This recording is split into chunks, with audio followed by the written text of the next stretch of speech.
Catherine François a suivi ces tractations pour TV5 Monde. Vous êtes en direct de Montréal. Catherine, quelles sont les grandes lignes de ce texte présenté comme historique ?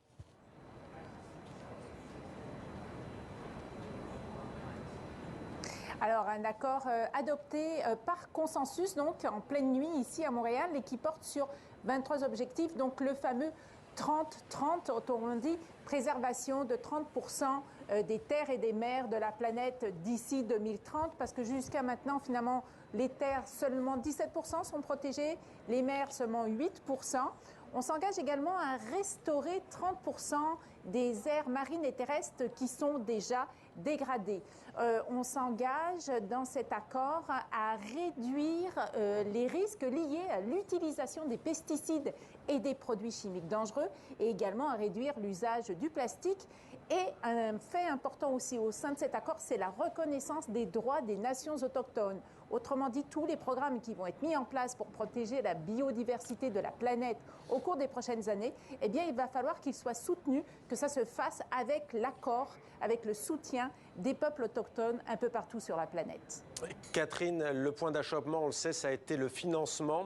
Comment cette question a-t-elle été réglée ?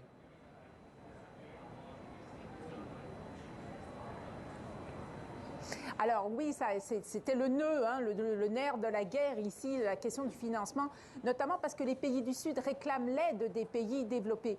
Et les pays du Sud, en fait, voulaient qu'on crée un fonds spécial pour la préservation de la biodiversité, ce que les pays développés, comme le Canada, l'Union européenne, refusaient. Ils voulaient qu'on se serve du Fonds mondial pour l'environnement qui est déjà existant. Alors la Chine, qui préside la conférence, a trouvé une solution intermédiaire, un compromis pour contenter tout le monde finalement. On va se servir de ce Fonds mondial pour l'environnement, mais on va créer à l'intérieur une espèce de branche spéciale pour la biodiversité dans lequel eh bien, les États, les entreprises, le secteur privé et également peut-être des philanthropes vont venir apporter du financement.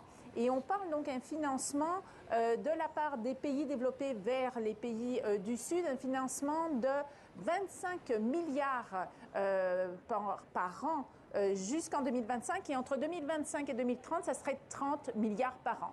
Alors, le ministre canadien de l'Environnement, Steven Guilbeault, qui a été très impliqué, puisque le Canada est le pays hôte de cette conférence, a salué cet accord. Il parle d'un accord ambitieux, un accord historique qui pourrait avoir la portée de l'accord de Paris sur la lutte contre les changements climatiques.